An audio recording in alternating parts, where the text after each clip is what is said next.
Hey everybody, my name is Jessie. I am from the YouTube channel and Instagram, Bow Ties and Books.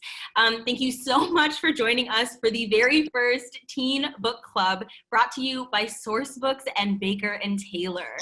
I'm thrilled to be here with Kimberly Jones and Geely Segal, the authors of I'm Not Dying with You tonight. Before we begin our discussion though, I have a few housekeeping items just to make sure that you're aware of. You will have multiple chances throughout the course of tonight to win prizes. So literally all you have to do is submit a question and you will be entered to win a YA prize pack from Sourcebooks. So Kim and Geely's publisher. Also, if you have literally any questions for our authors, just put them in the Q&A section on Zoom. You'll see that in the lower bar. We might miss a question posted in the chat and we just want to make sure that that's what you're asking. All right, so all that said, let's begin. Okay, so hello, big hello to Geely and Kimberly. How are y'all doing? Grand. Good. Cool. Geely, I'm completely transfixed by your flaming hair. It is so cool. But y'all are like peak YA fantasy book cover right now because we have flaming red on this corner, and then this corner we have beautiful purple, vibrant, it's just two sides of the same coin. Okay. We are a fan of hair color. I am. Yes. I am. I'm too scared to dye my own hair. So. Oh no, it's just hair. You can always change it. Yeah. Okay. You can always put it on too, and then take it off. You know what? I really should do that because I have this huge gray patch here, and so I'm scared to dye my hair because I feel like my gray is just gonna show through whenever. Anyway, y'all, don't let me get off track, okay? I'm supposed to be the moderator. Okay. I already love y'all. All right, so thank you again for joining us for this evening. I've got some questions for y'all. If you wouldn't mind, my first question is gonna be, can you please tell me how you two met and how you started writing together? Those go hand in hand, and Geely tells that story way better than I do. So our love story began in a bookstore, actually. We met in a book club hosted by the Little Shop of Stories, which is an indie bookstore here in Decatur, which Kim was the manager of at the time. And they ran this fabulous book club for adults who like to read YA called the Not So YA Book Club. And so we met there and we got to know each other a little bit. At the time, there was also a group of people in that book club who all wanted to become published authors, and we would go on these writing retreats. So we went on a writing retreat and we discovered there are all these things that we have in common, and we really enjoyed one another. Although we grew up really differently. Kim grew up in Chicago and I grew up in Florida. And you wouldn't sort of imagine it, but we had all these things in common. And we got to know each other a little bit that way. And then in 2015, in the wake of the murder of Freddie Gray in Baltimore, there was a news story that sort of sparked the idea for this book. And Kim was the manager of Little Shop at the time. And so I tracked her down when she was on shift at Little Shop of Stories. And my day job is lawyer. And so I was like, I'm going to convince her to write this book with me. I'm going to lawyer her into it. And I got together my bullet points and I was like, all right, I'm going to convince her with my arguments. And I go and I lurked around the store while she was on shift because we weren't close enough friends at the time that I had her phone number. So I lurked until hoping she'd go on break, to the point where the staff was like, Kim, should we call somebody about this situation? And she was like, she is fine. I know her. And then she went on break and I started rattling off my bullet points to try to persuade her to write this story with me. And I got about one bullet point into the arguments and she goes, stop right there. And I had a meltdown because I was like, I've offended her. She thinks this is terrible. She hates it. She would never want to do this with me. And she said, you had me at let's write together. And we've been writing together ever since. That's peak YA content. So you had me at hello, but for readers, that's beautiful. Yes. Yeah. Okay. Wow. All right. Okay. So in that case, then what was the inspiration for I'm Not Dying with You tonight?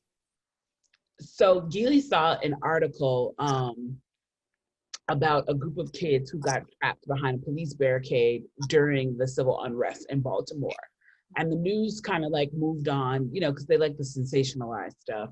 And but Geely kind of got like stuck on that, like what happened to these kids. And we're both moms, so I joined her in the what happened to these kids parade, and that is what like sparked this idea. So when Geely like lurked around and was like trying to get me to write with her, this was the idea that was like swirling around in her head. And I went through like different iterations, right? So like originally when we were writing it, we pulled the exact same moment twice from their different perspectives, and it was like redundant, and we gave it to people and people were like, this is terrible, and so like don't do that. So we're like, lots of very smart people, lots of very, very smart people, good friends, other authors and stuff. But like, this is terrible, don't do that. And so that's when we kind of revamped it. And it became like kind of a leapfrog situation. Like when Lena stops talking, Campbell picks up talking, but where they just left off in the story. Yes.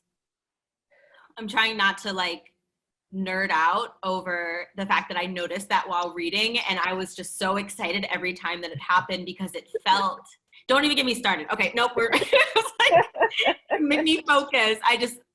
The book was so good. Okay, so I love that we literally left off with Lena and Campbell because that is the follow-up to my next question. In regards to Lena and Campbell, they don't know each other when the fight at the stadium breaks out. So can you talk about writing from two different perspectives and why that was important for the book? And I'm going to kind of attach onto that. Duality seems like a theme throughout the book. Even on the cover of the book, like duality is a theme. So again, can you talk about the writing from two different perspectives and why that was important for the book? Yeah, I mean, I would say I think it was crucial, right? This is, you know, you can't tell this story from one person's perspective, particularly me as a white person. I don't have the lived experience to do justice to the story of how a Black girl would experience this moment. And so if Kim had said no on that day, I'm not interested in writing it with you, this story would never have gone anywhere else, because you can't, this is not a story, particularly again, as a white person, that I could tell by myself. So the dual voices were critical to showing these two different girls and how their lived experience helps them navigate or, you know, stands in the way of their navigating this particular night. Yeah, and it was less, it was made a little less complicated than I think it is when it's a solo author having to write dual voices, because we each originally predominantly took, you know, control of one character. So originally I wrote all of Lena's chapters, and originally Geely wrote all of Campbell's chapters, but obviously because they speak and you know, there's an intersection between their stories because they're together the entire night. When we started to edit, we had to edit within each other's chapters, just so there was consistency in voice. And actually it wasn't even like at the editorial process that started. We did that throughout writing. We found very early on that we wrote better when we wrote side by side. So a lot of the times we were writing these chapters together, but we still both took responsibility for consistency in each voice, which is a nice thing to have, because when you're writing, you know, 8 characters and it's just you're trying to figure out how to change the cadence and the style and then be consistent about it. And then you have a notebook this thick with notes about each one so that you stay on top of doing that. Like this one says Dilly and this one doesn't, you know? And so it does get less complicated when you have 2 characters, and these characters take up a lot of space on the page. There are other people who enter into the story, but they still, they still have majority stake in the words on the page. And so it wasn't like we had 5 other additional characters we also had to filter through. We had other characters, but their roles were very small. This is a very intimate moment between these 2 girls. Yeah, I like that description. In terms of the duality, I mean, again, it's sort of a critical part of the story. It's also, the story is as much about perspective as it is anything else. And so what each girl brings into the night and what she walks away from it is crucial, right? The perspectives that they have, not only the perspectives that are different, but also the perspectives that are common between the 2 of them. You know, it's crucial to the story that they're both girls. We like to ask people, if either one of these characters had been male or male presenting, would the story have transpired in the same way? Would they even have had a need to join together to make it home safely? Or would the threat that they perceived and faced have been different? Sure. Sure. If I may ask, one of the interesting kind of narrative structures of the novel is that it takes place within the span of a moment, within a span of maybe a couple hours, maybe 3, you know, versus almost all novels take place over the course of many days. And so, as you said, Gili, you know, you both were seeking to just simply capture the perspective of these 2 girls. And I found that interesting while reading, because I thought it was so funny that most authors focus on a character's development throughout, but you chose not to allow them to really, not to say that they didn't develop, because they most certainly did, but to not let the reader maybe potentially see all of the ways in which those girls developed it, you know? And I just was wondering if that kind of connected to the fact that you just chose to really just stick true to the nature of these 2 girls. Kim, do you want to take that one, or do you want me to? You. I would say yes. It's a good question. I don't know that we've been asked that quite that way before. I think the answer is yes, because there's a lot going on. It would be, I think, both easy and hard to try to put more and carry this story farther than it was, right? There's a lot going on. What they're processing together is really a moment in time. It's a snapshot of an event that occurred and how they get through it. And I think trying to take it beyond that night, I want to challenge the reader to do that, right? And rather than try to tie it up with neat bows, which would have been the temptation, right? Is to create a neatly tied up narrative for each of these girls, rather than to say to the readers, this was hard and it was messy. And what do you all think comes next? What's the conversation that happens the day after? What's the conversation that happens 6 months later? Do these girls still talk to one another? You know, I hope that we ended it in a way that's at least plausible, right? There's no kumbaya moment. These girls aren't having a sleepover and braiding their hair the next night together. And that's important to us, I think, that it's not a sort of Hollywood implausible ending to a hard story. Yeah, for sure. I agree. Wonderful, wonderful. So that kind of carries into the next question that I wanted to ask, which is, can you talk about how you 2 were feeling with the protests that started in Atlanta earlier this year? I would absolutely love to know, especially if how that feeling has changed at all since the latest protest in Minneapolis. I think it was very interesting to see, honestly, like how much of what happened on the page for us actually happened in reality.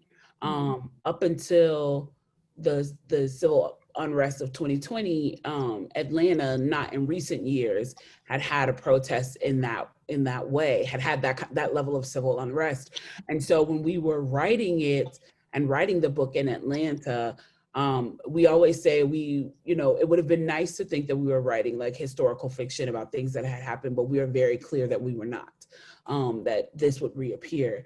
And I think that that's one thing that we're always discussing and talking about, is like addressing the root of these situations as opposed to what people see surfacely. And so for us, it was very interesting to watch how much of what happened in reality mimicked what happened in our book. I mean, down to the police car being set on fire and all of that. But, it's reminiscent of what we saw in Baltimore and Ferguson and different places. And we interviewed, while we were doing our research, we interviewed several people who had been in civil unrest, one from Ferguson, one from the LA riots, and one from the Philadelphia riots in the 1960s. Yeah. So that it matched so much really isn't that surprising, because we had done the work to like figure out what that looks like. Gili got to spend time during her research with the SWAT team to see why they move the way that they move and how they do things. And the SWAT team actually informed some of the changes during our editing process, because they told us some things that we were doing wrong, that looked wrong. Right. in the book, as opposed to how things really look in the midst of a civil unrest. Now, since writing the book and since the civil unrest has started happening, have been on the front lines, and so I've got to see it firsthand. And it's funny, I felt a lot of Lena and Campbell's sentiment when I was out there, and the pressure, especially at times when it was no longer protesting and it really was civil unrest, and National Guard moves in, and there's tear gas that's let off and rubber bullets get fired. And things like that sinking feeling of at this point, anything could happen to me, definitely made me understand the girls in a lot different way. But also, now in retrospect, makes me very proud of what we put on the page, because I had the opportunity to experience the accuracy of it. Sure. Well, something you want to add, Gili? Oh, I was just gonna say, I also want to, it's interesting to me because I think sometimes when we think about this, it's easy to get absorbed in the notion that that civil unrest is the result of an event rather than systemic oppression, right? So the reason that this is continuing to happen is not because there are isolated events that are occurring, it's because there hasn't been real systemic change. Mm-hmm. So while it's jarring to see these things come to life, it's also a product of the fact that we too often talk about them as isolated incidents rather than a part of an ongoing systemic oppression, a system that hasn't been addressed since 2015 when we wrote this book, and really long before that. It honestly, two things. It first speaks to how cyclical this is, and it's cyclical because of what both of you are saying. It's cyclical because the system is functioning as it has been designed to function, and people will continue to die so long as the system remains in place. And so when systemic violence doesn't get addressed, it just continues. And when I was reading this book, not even just because I was extra conscientious of the events in the book given George Floyd's recent murder, but I found myself with this feeling of, what is the word? It's when you experience something again, not nostalgia, but the deja vu, that's it.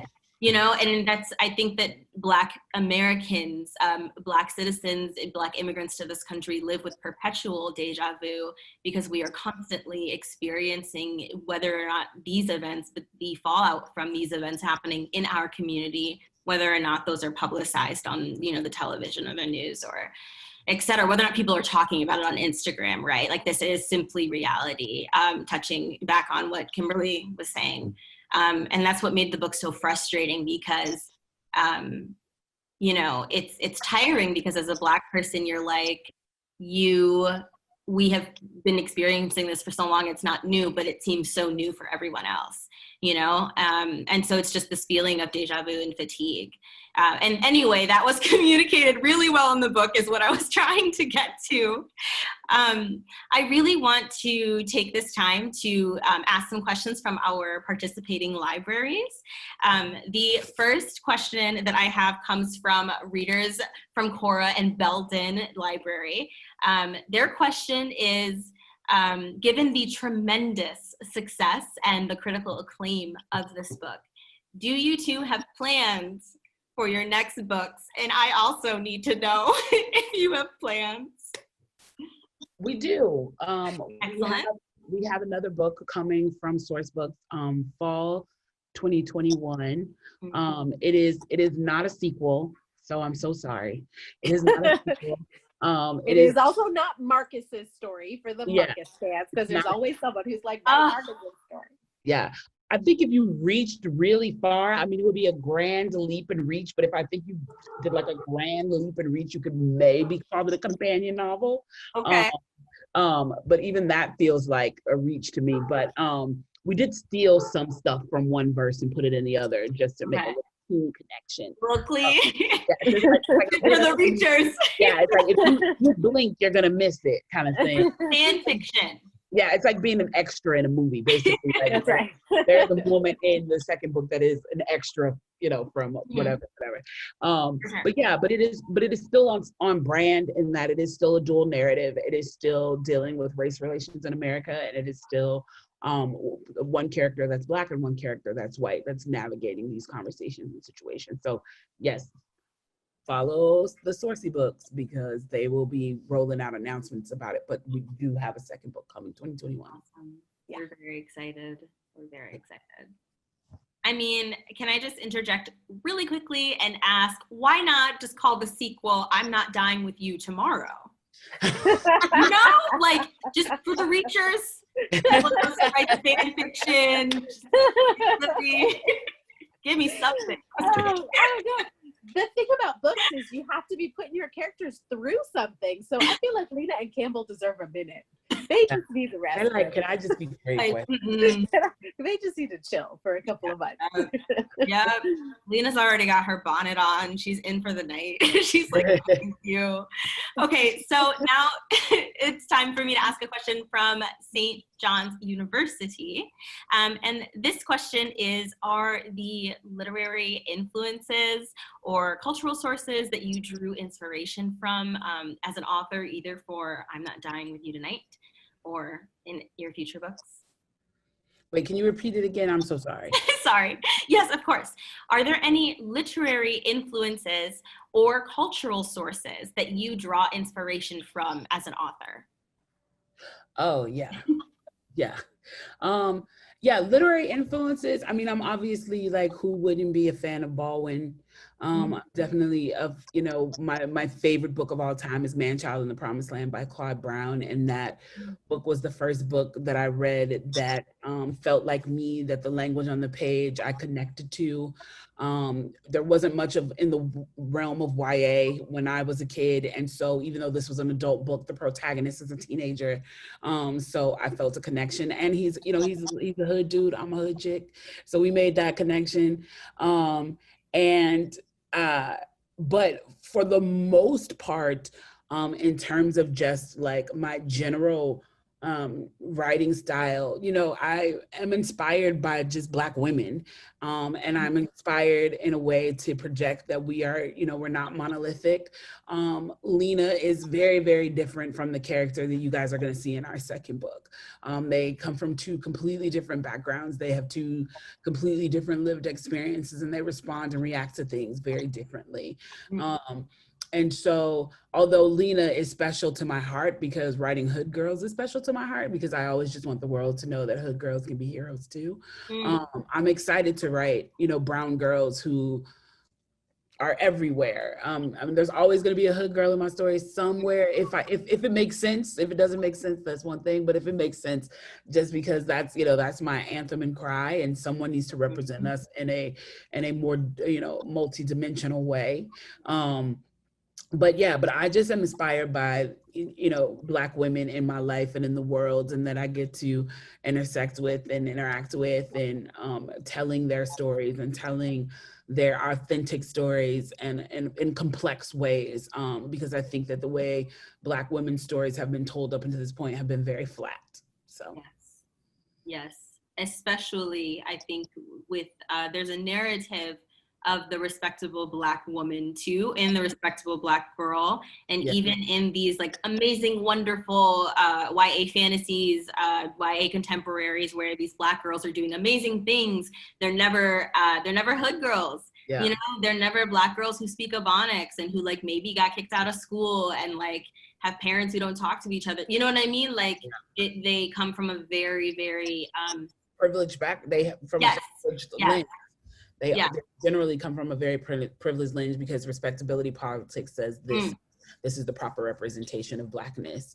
And I think that that's because the representation of people who don't come from economic privilege has been disrespectful. And so people think that that is going to be representative of all things Black, and it's not. And even when you speak about people who grew up in the hood, even their stories are not a monolith. And so, you know, people have to be very careful about having stereotypical narratives of hood girls. Like Lena's a hood girl, but like economically, she's in a better position than Campbell. She has a much more stable home life with Pops than Campbell has with her dad. So it's, you know, it's even being, you know, in her community, you know, she has some of the, you know, what you might call stereotypical infractions happening in her life, but she also is privileged in some ways in her own way. And so, yeah, just making sure that there's room in the library for all the stories to be told, and that we don't say this is the shelf that we desire and no other shelf is of interest. So, yeah. Beautiful. Yeah. Easy. I'm just snapping along. I love that. I feel. I see you over there in the corner. Like the Amen choir. I do. I'm like, The Amen I mean, I feel humbled and honored to sort of listen into that conversation, right? It's a privilege to work with Kim on this story because of that, and it's humbling, and that's what I've got to add. But what are your inspirations? Because you have really cool inspirations too. Not specifically for this book, but in general, I came back to loving young adult as an adult. I moved away from it really quickly as a kid, in part because the canon wasn't as awesome as the YA canon is now, right? So I jumped very quickly from reading, you know, middle grade type novels to reading adult stuff and the classics. And I think it drove me away from reading for a really long time. Not that there aren't wonderful classics, just that the way that we connect to them as modern readers is different. And so, you know, it was like you're reading, you know, like, I don't know, the BFG, and then all of a sudden you're reading Shakespeare in high school. And that was hard for me to navigate as a reader. So I came back to this as a young adult, as an adult. And I really love Megan Wayland Turner, who I think is a beautiful young adult writer. She writes fantasy, really.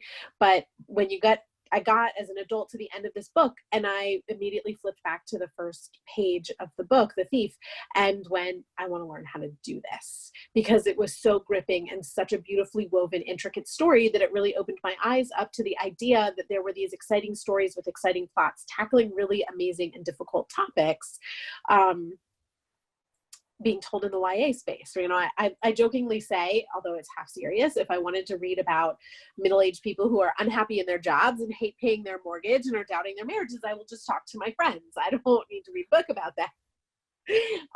So that's kind of why I like the whole YA genre today, with the people who are writing in the genre today, right? Nick Stone and Tiffany Jackson and Rachel Allen Stewart and Laura Silverman and other people who are tackling these really awesome topics. That's what inspires me as a writer. Beautiful. Okay. So there is a question from the chat that I would like to ask y'all. The question is, you are both so beautiful. Thanks for sharing with us. My colleague and I are planning to use your book as a book study with the Young Democrats of Spokane County, Washington, coming up in a couple of months. Exciting, from Shelley Schaefer?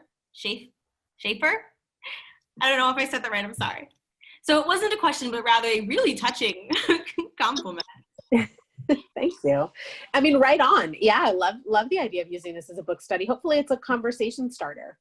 We like to, Kim and I both like to say, art is a portal into difficult conversations, and it's not the end, right? It's just the portal into, and maybe it's a way for your participants in your study to back into things that they recognize about themselves in these characters, or things that they don't recognize about themselves in these characters.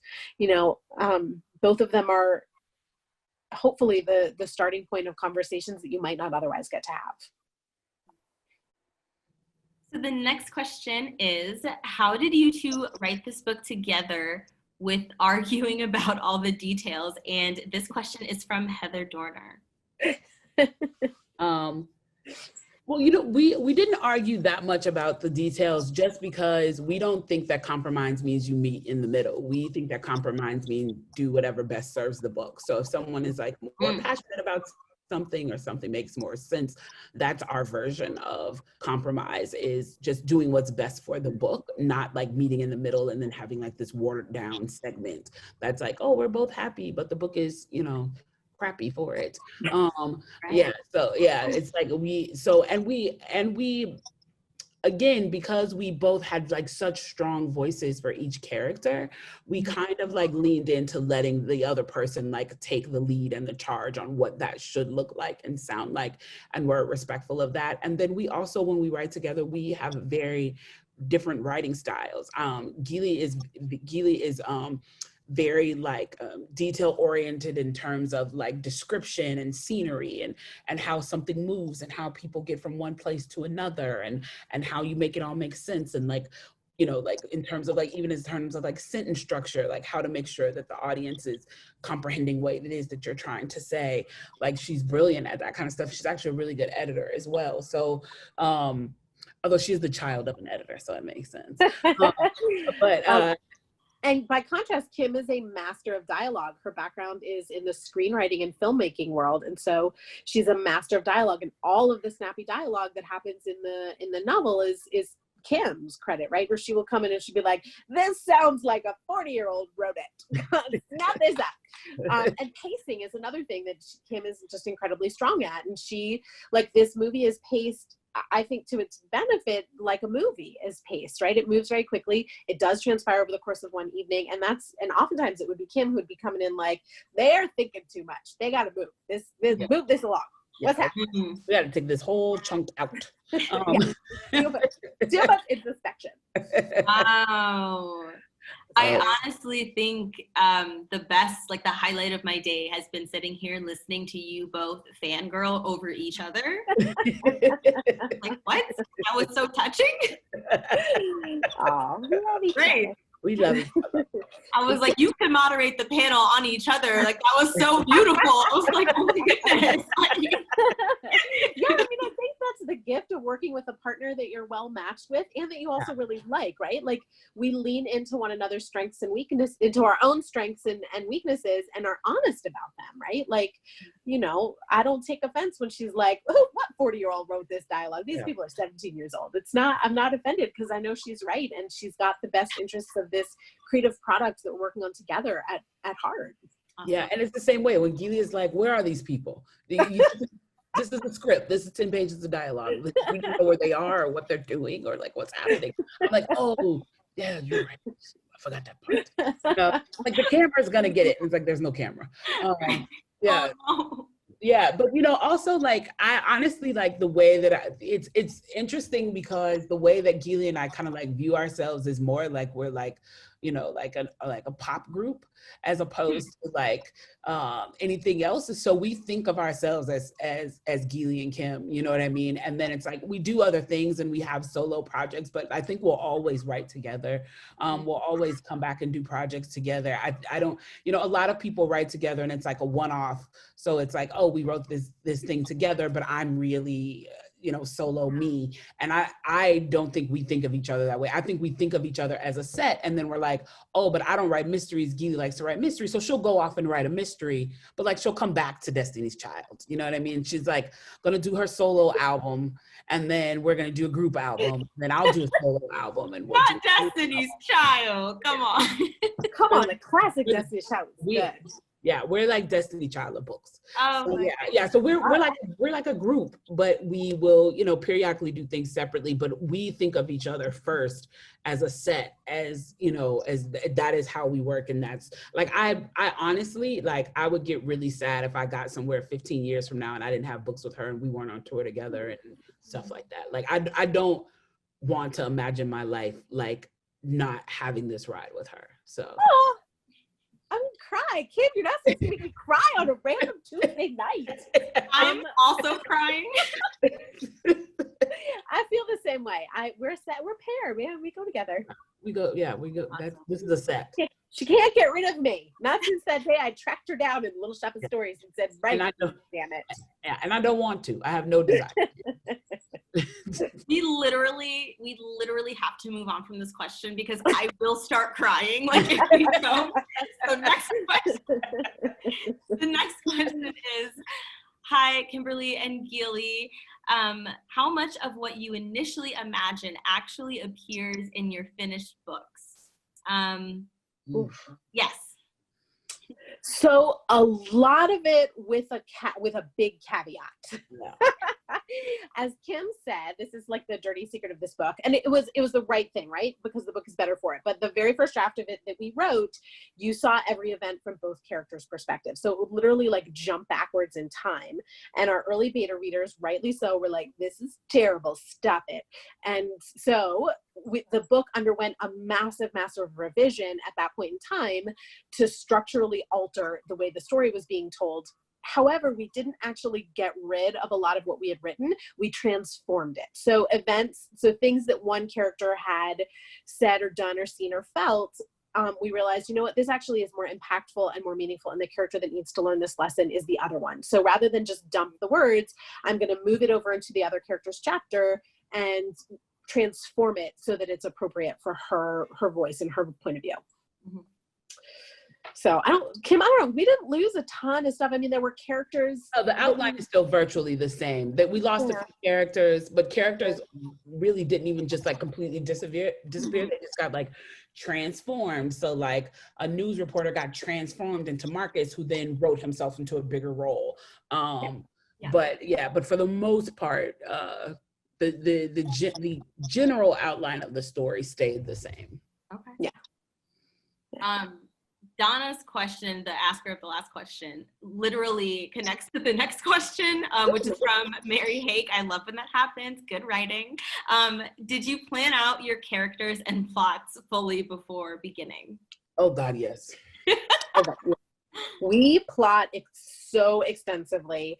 Actually, the fun part about this is, although the book is inspired by something that happened in Baltimore, it's set in a fictionalized version of a particular neighborhood in Atlanta, known as East Atlanta.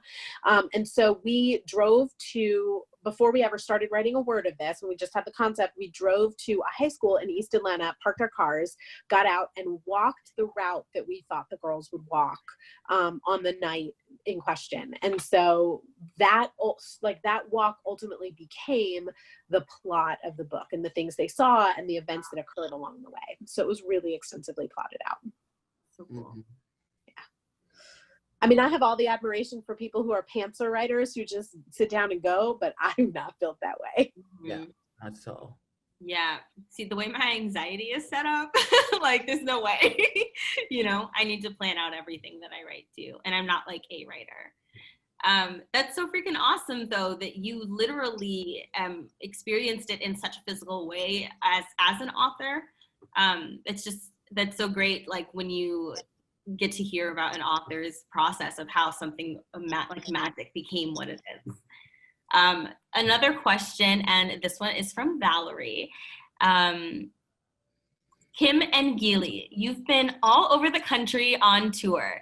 Can you share some of your best moments with us? Well, there was Lashgate. Lashgate? I knew you were going to say that. You tell them, you little meanie. I would like credit for the fact that I didn't repost those on the 1-year anniversary, which was 3 weeks ago. Can you post now? So for our the week the book came out, Sourcebooks very generously sent us on a tour. And Kim's day job is in the entertainment industry, which, if you don't know, involved incredibly intense, long days. So the day before we take off on a plane ride for our very first event, Kim worked a very long day on set, and she showed up to travel for our tour with only one eyelash. With only one false eyelash on, which I found really funny. And so the entirety of that day, we had promised Sourcebooks we were going to like do the social media thing and document and promote, and they had rather unwisely given us access to the Sourcebooks social media so we could post on Sourcebooks that day. So the entirety of this day that we're traipsing around Philadelphia, I think it was Philly, right? Mm-hmm. I am taking pictures of Kim going, no, don't worry, I'm cropping it. You can't, I'm cropping out the... Not cropping it. And there's all these photos of me all over the internet with one eyelash on. And so then we get to, and she's like, I'm cropping it out. And I'm like, okay. And there's like photos everywhere of like lash gate. And then she's like secretly recording IG stories on the Sourcebooks account, being like, do you guys see this one eyelash lady? And then like posting photos. And so then we get to our first event, and it's in a mall that is legit a flashback mall, like a 1980s mall. Time warp. It was like a time, the only thing it was missing was like a Contempo Casuals or something. Yeah, and then we find, I won't even say which store, but we find a store with a very shady bathroom that sells eyelash glue. And I still had the lash like in my makeup bag. And so I'm like in the bathroom, like trying to get this other lash on before our event starts. And meanwhile, Geely and another friend of ours, another author friend of ours who had like met us there, are recording me in the shady bathroom. Were you really gonna let her do the event with what? Really? You were savage. Oh yes.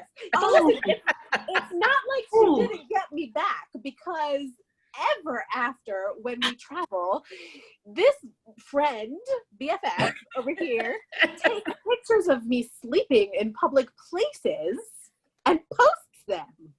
So she got revenge. Got that revenge. Okay. So now there are photos of her all over the internet, like on an airplane like this. Wow. Or like neck pillow. Oh no, not the neck pillow. Oh my gosh. I don't want to be on neither of your bad sides. Yeah, and I mean, listen, this is when we love each other. This is what love looks like. If we ever have a falling out, it will be epic. It will be a battle. Have your third book, like fan fiction of what would happen, like, but don't make it happen, but like publish. No, we actually have a concept that we can't talk about, but we actually have a book concept that we're gonna pitch that's like wars. Like very like superficial, silly war, but war. Yeah, I like it. Yeah. Okay, another question, and this question is from Brianna Levels. Did you have writer's block at all while writing this YA book? No, we have a theory on writer's block. What's the theory?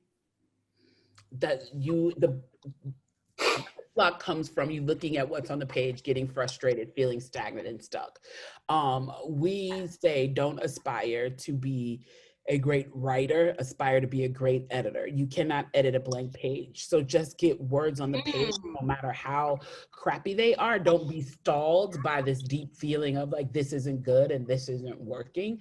Like, just put a bunch of crap on the page and then you can fix it. I remember David Arnold told me one time that every first draft is bad. And I've carried that with me like ever since. Like, everybody's first draft is bad. Like, your editors even know that. They know the first draft is going to be crappy. That's their job. That's their job to tell you what to do. So like, just get the words on the page and then edit them and then fix them and then give them to beta readers. Now, Geely has a really good tip how you can turn anyone into a beta reader.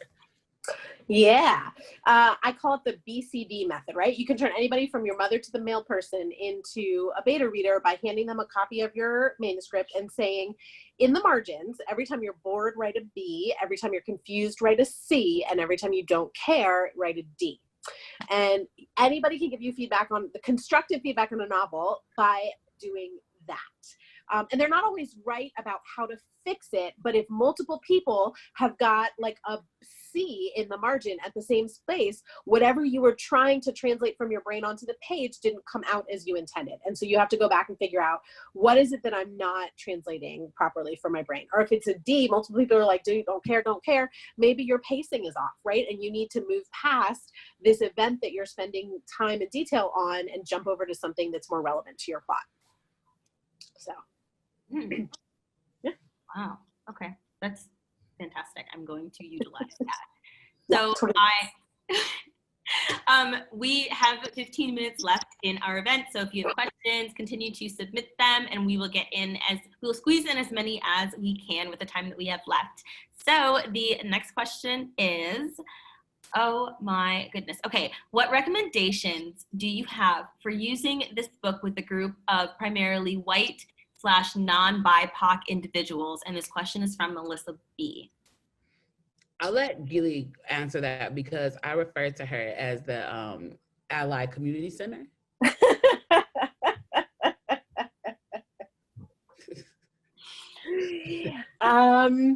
Yeah, that's a really good question. So I think the first thing that I would recommend that you do is ask people to come into this book with really open minds and really open hearts, right? At the end of the book, I really hope that they are capable of seeing heroes where they didn't see heroes before. Mm-hmm. And then the other thing that I would say is Campbell is extremely reflective of implicit bias. Like in many ways, Campbell as a character is implicit bias. And there are lots and lots of moments that she says something or does something that your white readers will have heard in their community, have said themselves, right? And so this is what we were saying before, like, can you back into a really honest conversation about what Campbell says and does and who she is, by identifying something in her that you hear or say, you hear in your community or say yourself. Mm. And so I would say like Campbell is a portal for different conversations, right? How do you see yourself or your community reflected in this book? And identifying the stereotypes that we hold. So the other thing is the community, the neighborhood in this novel is also very carefully constructed. It is a place full of love. And the people in Lena's life who she loves and love her, care for her a lot. And Campbell has an incredible amount of preconceived notions about the neighborhood that she has not bothered to deconstruct herself. So it's another one of those things is like, what is it that Campbell is or isn't doing to become a part of her community? And are those things that we do or don't do to become a part of the communities that we are in? Mm-hmm. Michael Bills wants to know, would each of you talk a bit about how your book has placed you and your voices in the conversations that are going on today, ignited by current events? And I totally second that question.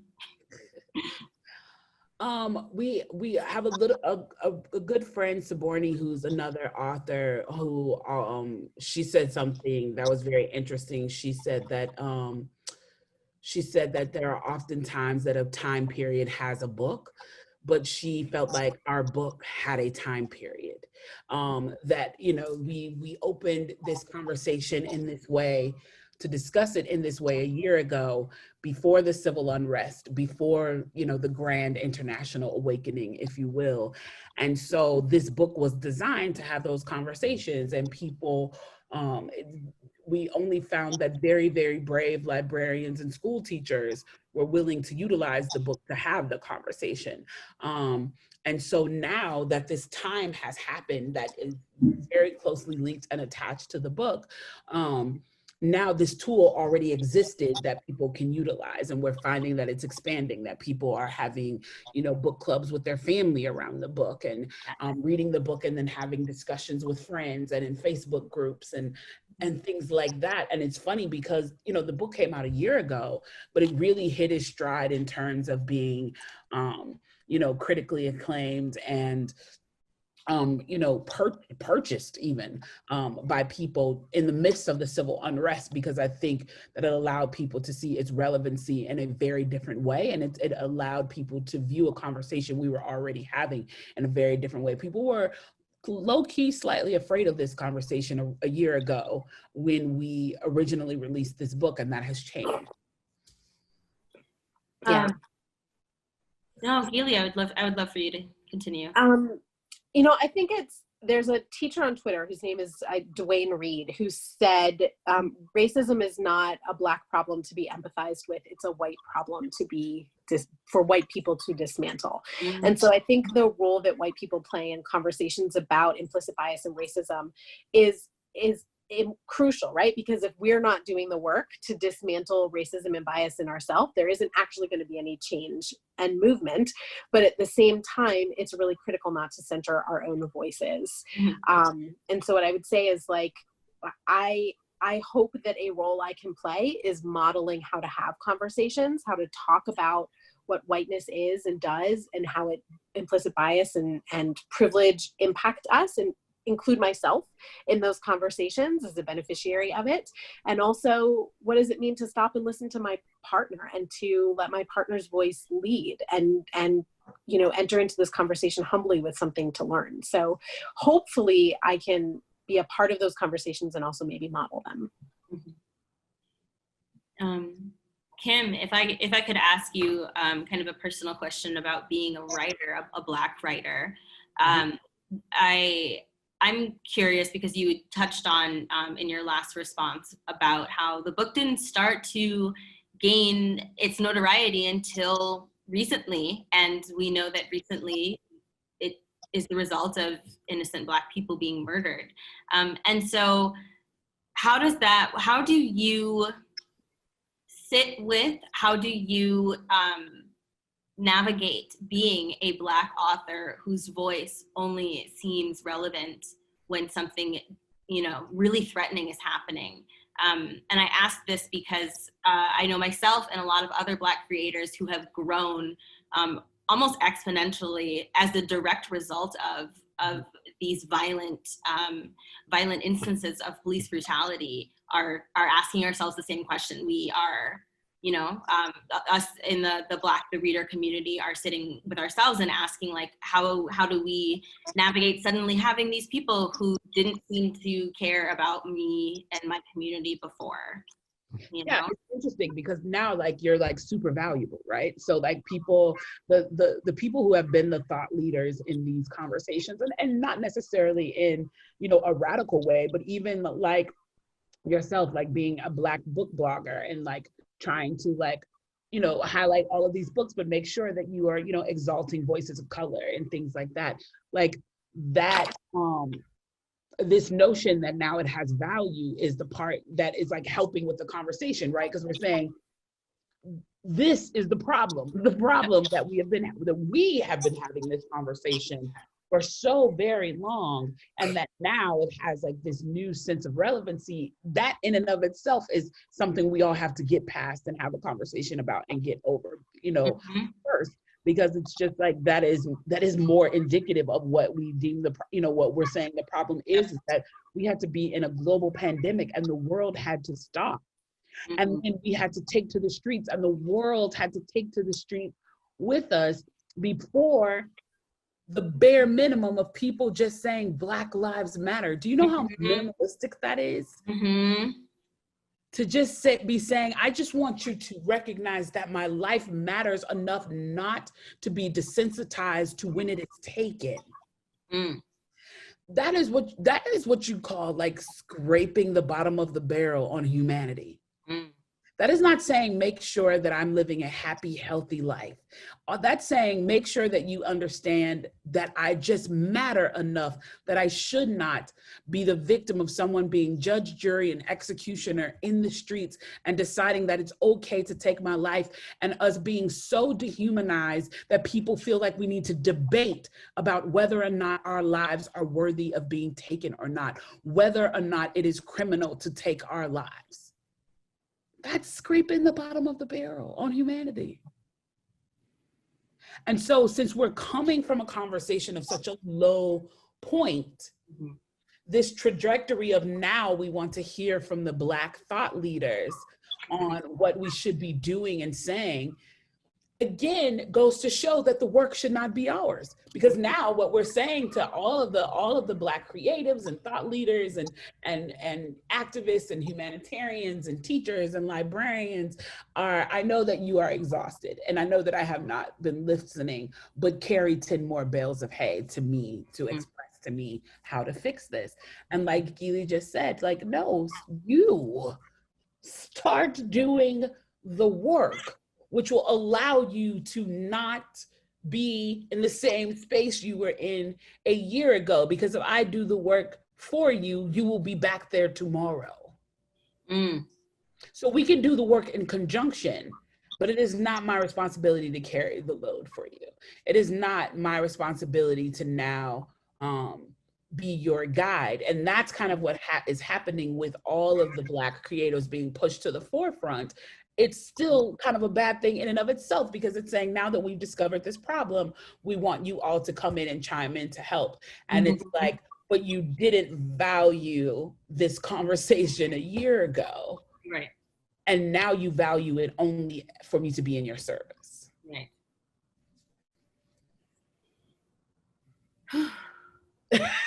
Yeah.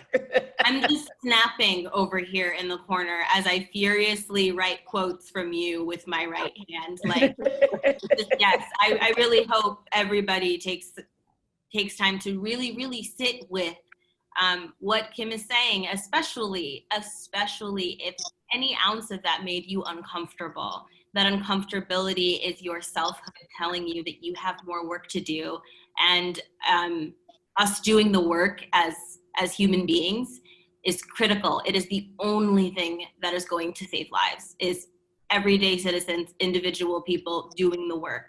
Exactly. You know, in addition to systemic change. Yeah. Growth comes from discomfort, right? So if what you're trying to do is take your discomfort and set it over there so you don't have to feel it anymore, nothing is happening. You sit with that discomfort and recognize it in yourself, the role that you play, and that is when growth has the potential to happen. Exactly. Thank you so much for this conversation. We're not ending up yet. We still have a couple more minutes, but I just, like, from the bottom of my heart, just thank you for this book, for your labor, and how beautiful that the two of you, knowing each other, being in each other's orbit, created such an incredible work that continues to impact and be part of a conversation that some people are only just now beginning to have, which is a great achievement. Thank you. Thank you. Of course. So the final question, and then we will announce the winners in the chat very, very shortly. So the final question is, what are you both currently reading, and any recommendations for 2020 reads? Yes, I have a huge recommendation for 2020 reads, because I just finished reading it, which is Punching the Air by E.B. Zaboy and Dr. Youssef Salam. Like, I just finished it. I'm actually going to be in conversation with them in a week or two. And I'm super excited about it. And oh my God, as well as I know the title of this book, you may have to help me out here. Kim Johnson's new book, Casey Johnson. Oh my God, it's got this absolutely amazing cover on it of a Black girl, and her hair is like the American flag. Oh my God. Oh, This Is My America.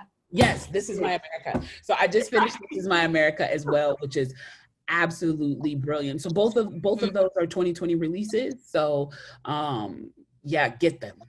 Yes. I'm reading This Is My America on my platform next month, and I'm so pumped. Those reviews. It is so good. I mean, it is so freaking good. And actually, when I'm in conversation with Youssef and E.B., Kim will be in the conversation as well. So it's the four of us. Cool. So which is how I got both books. But yeah, both absolutely amazing and brilliant. And just like, get them. Ooh, have to get the date of that event. I have two. I have props. She's like, bam! I have props. The first one is one of the good ones by Maika and Marita Mulit. Who, oh my God, let me borrow that. When did you get that? Oh. I've got it for you. Sorry. So, I got you. Yeah, it's beautiful, powerful, incredible narrative about pain and grief, and about Black girls in the conversation about police brutality, which is not a conversation that we have all the time. So this is amazing and excellent. And then also Bedazzled, which is another Sourcebooks release. I think this is technically 2021, so I'm cheating a little bit, by Ryan LaSala, and it is sheer delight. I cannot describe. I normally blitz my way through books because I just have to know how they end, but I'm actually holding myself back and savoring this one because it is my joy at the end of the day. So. I want both of those. So you have a copy of one of the good ones for me? I'll read faster so I can give this to you. Dear Sourcebooks out there in the universe, someone mail me a copy of Bedazzled. It's like, God, I can't describe to you. It's so good. Reverie was such a strong debut, and the quotes from Reverie, I didn't realize that La Sala's novel was out so soon. That's so exciting. I'm telling you, you need it. The cover is Cute. Okay. Whew. Okay, I need to add that to my list so I don't forget about it. Oh no, man down. I'm back. I got so excited about Man the back. fact that I couldn't control myself. Okay. So, okay, I would love to announce tonight's winners for the prizes. They are as follows: Donna Rasmussen, Arnold Smith, and Melissa Bedford. Please email Tiffany at tiffany.schultz@sourcebooks.com with your address so that she can send you your YA prize pack. And just really quick, I'm going to spell it just in case somebody didn't get it. Tiffany, Tiffany, SCHULTZ @sourcebooks.com. Nice. Okay, and then also Margaret wants you to know, Kim, that book mail comes in tomorrow. So, all right. Well, y'all, this conversation was true. Being a part of it was truly a gift. So thank you, Yeely and Kim, for being here, for writing this book, for everything that you continue to do for literally the country. So thank you. No, Thank you. This This was lovely. fun. Yeah. This was fabulous. Good. Well, I can't wait. Also, Kim, when is your other panel? When is that discussion? Let me grab my phone. Hang on. Yeah, I want to write it down while I have you. If you're not already, you should be following Kim on Instagram. She's got Tuesday tasks, which she posts, which are an excellent way for us to begin educating ourselves and doing the work ourselves. So follow Kimberly Latrice Jones on Instagram. Yes, on the Instagrams. Nice. So that event with me, so it's Thursday, September 3rd at 7 p.m. in conversation. So Ibi Zavoy and Yusef Salam in conversation with Nick Stone, Kim Johnson, moderated by me, Kimberly Jones. And it's, so that is September 3rd. If you go on my Instagram, Kimberly Latrice Jones, I have the flyer so you can see how to listen into it. I'm writing it down. I'm gonna repost it on my Instagram later tonight. So for those of you who are on my Instagram, if you didn't get that, you'll see it on my page later. Also, oops. Sorry about that. So there is a link in the chat for September's Teen Book Club event that I want to go over super quickly before we wrap up. Obviously, y'all had fun. I had fun. And just make sure that you continue with the book club because you can join in next month on Tuesday, September 29th at 3 p.m. Eastern Standard Time. And at that time, you'll get to hear Marieke Nijemkamp discuss her bestseller, This Is Where It Ends. And there's a link in the chat that Sourcebooks has left for you guys. So you can sign up literally right now if you would like to, and they'll be sending out an email follow-up as a reminder. Yes, so I wanted to make sure we mentioned that before any of y'all snuck out of the chat. Yeah. Just so happy.